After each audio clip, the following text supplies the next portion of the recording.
வெற்றி சக்தி சீரியல்ல இப்போ ஒரு அருமையான எபிசோட் வந்திருக்கு. ஸ்கிப் பண்ணாம ஃபுல்லோடையும் கேளுங்க. அதுக்கு நான் இந்த வீடியோ பிடிச்சிருந்துச்சுன்னா லைக் பண்ணிட்டு பாருங்க. ரொம்ப பிடிச்சிருந்துச்சுன்னா நம்ம சேனலுக்கு வந்து சப்ஸ்கிரைப் பண்ணி கண்டினியூஸா ஆதரவு வந்துட்டாங்க. ஒரு ரவுடி மாட்டுக்கு வந்துகிட்டு இருக்காங்க.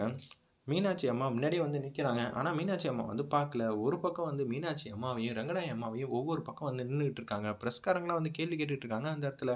அப்பன்னு பார்த்து ஏங்க உங்களுக்குலாம் வேற வேலை இல்லையா? அப்புறமேட்டு எந்த கேள்வியாக இருந்தாலும் எஸ்பி வந்து சொல்லிடுறாங்க அந்த இடத்துல. சரின்னு சொல்லிட்டு எல்லாரும் அமைதியாக இருக்காங்க.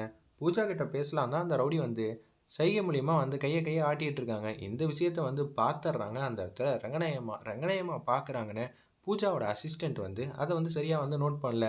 இவனை எங்கேயோ பார்த்த மாதிரி இருக்கே அப்படின்னு சொல்லும்போது தான் மீனாட்சி அம்மா முன்னாடி வந்து நிற்கிறாங்க. நம்ம ரங்கநாயகம்மா அப்பன்னு பார்த்து முகத்தில் வந்து கட்டிட்டு இருக்கிற அந்த ஒரு நபரும் இது மாதிரி மீனாட்சி அம்மாவும் இது மாதிரி பண்ணிட்டு என் கையில் வந்து ஒரு பொருளை வந்து கொடுத்துட்டு போனாப்புல. அந்த பையனும் இந்த பையனும் சிமிலராக பார்த்தா ஒரே மாதிரி தானே இருக்கான் அப்படின்னு சொல்லி ஸ்ட்ரைக் ஆகுது நம்ம ரங்கநாயகி அம்மாவுக்கு. இதை யோசிச்சு பார்க்கறதுக்குள்ள அந்த நபர் வந்து காணா போயிட்டாங்க. பூஜாவோட அசிஸ்டண்ட் இங்கே தானடா எதிர்த்தாப்புல இருந்தான், அவன் மட்டும் இருந்திருந்தா ஈஸியாக வந்து பிடிச்சிருக்கலாமே அப்படின்னு சொல்லி யோசிச்சுட்டு இருக்கிறப்ப ரங்கநாயகி அம்மா வந்து அப்படியே சுற்றி வந்து தேடிட்டு இருக்காங்க அந்த ஒரு நபரை.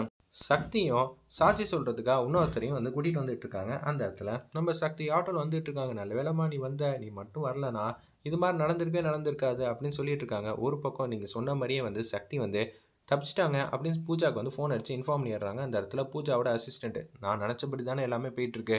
அப்படியா பூஜா, ரொம்பவே சந்தோஷம்னு சொல்லி நீதிமணி இதெல்லாம் கேட்டுட்டாங்க. நீ எதுக்கு வந்து நீயே வந்து சாட்சி சொல்லி எதுவாக இருந்தாலும் இப்பயே ரங்கநாயகி அம்மாவுக்கு ஒரு ஃபுல் ஸ்டாப் வந்து வச்சிடலாம்.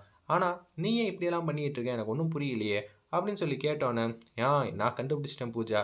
இப்போ கடைசி நேரத்தில் வந்து சக்தி மூலியமா வந்து ரங்கநாயகி அம்மாவுக்கு ஆப்பு வைக்கிற மாதிரி ஆச்சுன்னா சக்தியை வந்து மன்னிக்கவே மாட்டா. இன்னொன்று சக்தி தான் காரணம்னு சொன்னனால வெற்றி வந்து சக்தியை நிரந்தரமாக வந்து ஒதுக்கி வச்சிருவான்.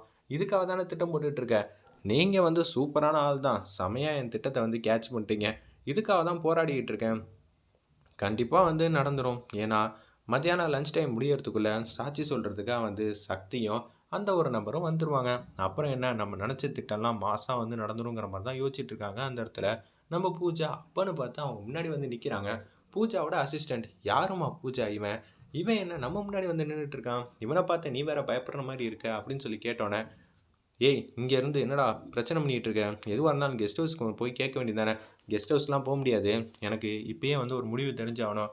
இங்கேயே தான் உங்களை பார்த்துட்டேனே, நான் சொல்கிறத மட்டும் கேளுங்கன்னு சொல்லி ஒரு ரூமுக்கு வந்து கூட்டிகிட்டு போகிறாங்க அந்த இடத்துல பூஜாவும் நீதிமணியும்.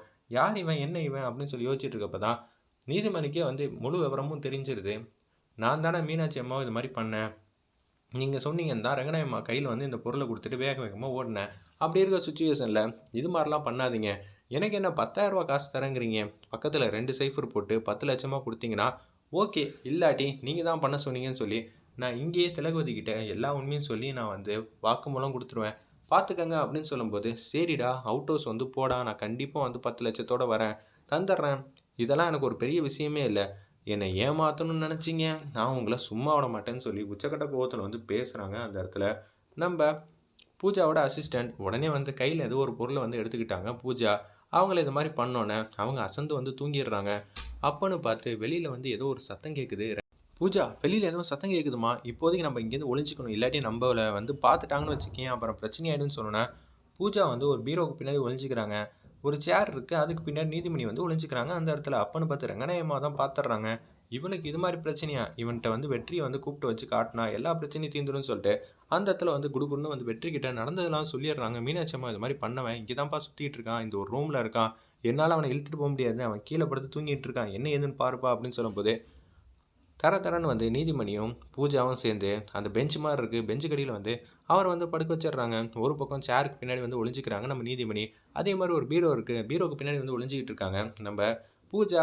அந்த இடத்துக்கு லொக்கேஷனுக்கு வந்துடுறாங்க வெற்றி. அம்மா வந்து இங்கே தானே இருக்காங்கன்னு சொன்னாங்க, ஆனால் இங்கே இல்லவே இல்லையே அப்படின்னு சொல்லி யோசிச்சுட்டு இருக்கப்ப அந்த சேருக்கு பின்னாடி ஆல்மோஸ்ட் வந்து வந்துட்டாங்க. ஒரு 2 அடி தான் வித்தியாசம் இருக்கும் அந்த சேருக்கும் நம்ம வெற்றிக்கும். அப்பன்னு பார்த்து, இது ஏன் ரூம்பா, என்ன கேஸ் விஷயமா பேச வந்திருக்கீங்களா? இல்லை சார், இங்கே எங்கள் அம்மாவுக்கு தெரிஞ்சவங்க ஒருத்தவங்க வந்து இருந்தாங்க, அவங்க வந்து பிரச்சனைக்குரியவங்க அப்படின்னு சொன்னோன்னே, அந்த மாதிரி ஒரு நபர்லாம் இங்கே இல்லை, இங்கே தான் சார் இருந்தாங்க. என்னப்பா பிரச்சனை பண்ணலான்னு வந்தியா? அந்த மரியாதையே சொல்கிறேன், இங்கேருந்து போயிடு, இல்லாட்டி வந்து நான் என்ன பண்ணுவேன்னு எனக்கே தெரியாதுன்னு சொல்லி கண்ணா அப்பனான்னு வெற்றி வந்து சத்தம் போட்டு பேசுனதுனால அப்படியே அங்கேருந்து வந்து வெற்றி வந்து போக சொல்லிட்டாங்க. சே, அம்மாவுக்கு தெரிஞ்சவங்க இங்கே தானே இருக்கேன்னாங்க, அவங்கள மட்டும் பிடிச்சிருந்து சொல்லியிருந்தா எல்லா பிரச்சனைக்கும் வந்து முடிவு வந்து கட்டியிருக்கலாம். இன்னொன்று இந்த ஒரு நபர் யார் பேச்சு கேட்டுட்டு மீனாட்சி அம்மா வந்து இது மாதிரி பண்ணாங்கன்னு தெரிஞ்சிருக்கலாம். ச்சே, கடைசியில் வந்து கை நழுவி போயிடுச்சேங்கிற மாதிரி தான் வருத்தப்பட்டுட்டு இருக்காங்க நம்ம வெற்றி. ஒரு பக்கம் நம்ம நீதிமணி வந்து உட்காந்துக்கிட்டே இருக்காங்க சேருக்கு பின்னாடி. அந்த வழக்கறிஞர் வந்து கேஸ் ஃபைலை எடுத்துகிட்டு அங்கேருந்து கொடுக்குன்னு போகிறாங்க. நீங்கள் என்ன பண்ணுறீங்கன்னா, இவனை வந்து பத்திரமா வந்து ஒரு இடத்துல வந்து வச்சுக்கோங்க, அப்புறமேட்டு இவனை என்ன செய்யணும் ஏது செய்யணும்னு நான் சொல்கிறேன், நீங்கள் பார்த்துக்கங்கன்னு சொல்லி பூஜா மட்டும் மாதம் வந்து வெளில வந்துடுறாங்க. ஒரு பக்கம் விசாரணை பண்ணுறதுக்காக வந்து வழக்கறிஞர் வந்து கேட்குறாங்க. ஜட்ஜிலேருந்து எல்லாரும் வந்துடுறாங்க. இதெல்லாம் என் தலையெழுத்துன்னு சொல்லிட்டு நீதிமணி அந்த ஒரு நபரை வந்து தரன்னு வந்து இழுத்துட்டு போகிறாங்க. சங்கிலிக்கு ஃபோன் அடித்து உதவிக்கு வந்து கூப்பிட்டோன்னே சங்கிலியும் நம்ம நீதிமணியும் தான் அவங்க 2 பேரும் வந்து தூக்கிட்டு போகிற மாதிரி காட்டுறாங்க. நீங்கள் தான் மீனாட்சியா? ஆமாம். நீங்கள் ஆப்போசிட்டில் இருந்த ரெங்கநாயம்மாவை பார்த்தீங்களா? ஆமாம், என்கிட்ட கோவமாக பேசிகிட்டு இருந்தாங்க. கோவமாக பேசிகிட்டு இருந்தப்ப அவங்க கையில் எதுவும் பொருள் இருந்துச்சா? சரியா ஞாபகம் வரலைங்க. ஆனால் எனக்கு முன்னாடி அவங்க தான் நின்னாங்க. பலமாக வந்து காற்று வந்து அடிச்சிச்சு, கண்ணிலலாம் தூசி விழுந்துச்சு. அதனால் என்ன நடந்துச்சுன்னு எனக்கு தெரியவே இல்லை. Note the point your honour. Meenakshi அம்மாவுக்கு இது மாதிரி பண்ணியிருக்காங்க, அதில் எந்த விதத்துலையும் மாற்றுக்கிறதுக்கு இடம் இல்லை. ஆனால் கண்ணில் வந்து தூசி விழுந்துருச்சு. மீனாட்சி அம்மாவுக்கே தெரியாது அங்கே என்ன நடந்துச்சுன்னு. அப்படி இருக்க சுச்சுவேஷனில் ரங்கநாயகி அம்மாவுக்கு இந்த பிரச்சனைக்கே சம்மந்தமே இல்லைங்கிறது இது ஒரு முக்கியமான சாட்சி அப்படின்னு சொல்லும்போது நோட் பண்ணிடுறாங்க அந்த இடத்துல. சரிம்மா, நீங்கள் போய் உட்காருங்கன்னொன்னே மீனாட்சி அம்மா வந்து உட்காந்துடுறாங்க அந்த இடத்துல. இப்போ அந்த தரப்பில் முக்கியமான சாட்சின்னு எவிடன்ஸ்னு எதுவுமே சப்மிட் பண்ணது எல்லாமே வந்து தூரத்துலேருந்து பார்த்தேன், அவங்க இந்த மாதிரி கோவமாக போனாங்கன்னு சொல்லி சும்மா வந்து உப்பு சப்பு இல்லாத விஷயத்தை தான் வந்து இவ்வளோ தூரம் பேசிகிட்டு இருக்காங்க. ரங்கநாயகி அம்மாவை வந்து விடுதலை செய்யணுங்கிற மாதிரி அவர் வந்து சூப்பராக வாதாடி எல்லாத்தையும் வந்து உடச்சி எறிஞ்சிட்டாங்க. அங்கே இருக்கிற ஆதாரத்தை எல்லாத்தையும் அப்பன்னு பார்த்து சக்தியும் அந்த ஒரு நபரும் மாதம் வந்து என்ட்ரி வந்து கொடுக்குறாங்க. நீங்கள் சாட்சி சொல்கிறதுக்காக எதுவாக இருந்தாலும் கூண்டில் வந்து நில்லுங்கன்னொன்னே நாங்கள் இவங்களை குறுக்கு விசாரணை பண்ணணும்னு சொல்லிட்டு அப்படியே வந்து பேச்ச ஆரம்பிக்கிறாங்க நம்ம ரங்கநாயகமோட வழக்கறிஞர். சரிப்பா, நீ உண்மையிலே கண்ணில் பார்த்தியா? ஆமாங்க, நான் கண்ணில் பார்த்தேன். அப்படியா? எந்த நேரம் இருக்கும் கரெக்டாக சொல்லணுன்னா ஒரு டைமு ஒரு டேட்டுன்னு சொல்கிறாங்க. அந்த நேரம்னு பார்த்து இவர் இது மாதிரி ஒரு இடத்துல இருந்தாங்க. அதுக்கான சிசிடிவி ஃபுட்டேஜ் இதில் இருக்குது. அவர் அங்கே தான் இருந்தாங்க. இவங்க பேப்பரில் கூட கையெழுத்து போட்டிருக்காங்க பாருங்கன்னு சொல்லி 2த்தையும் வந்து சப்மிட் பண்ணிடுறாங்க அந்த இடத்துல. எதுக்காக சொன்னேன்?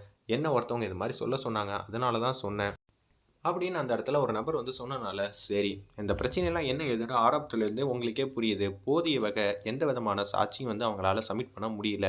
பார்த்துக்கங்கன்னு சொன்னேன். ரங்கநாயகி அம்மாவை வந்து விடுதலை செய்கிறேங்கிற மாதிரி சொல்லிடுறாங்க அந்த இடத்துல. ரொம்ப சுவாரஸ்யமாக இருந்துச்சுன்னே சொல்லலாம் எபிசோட்.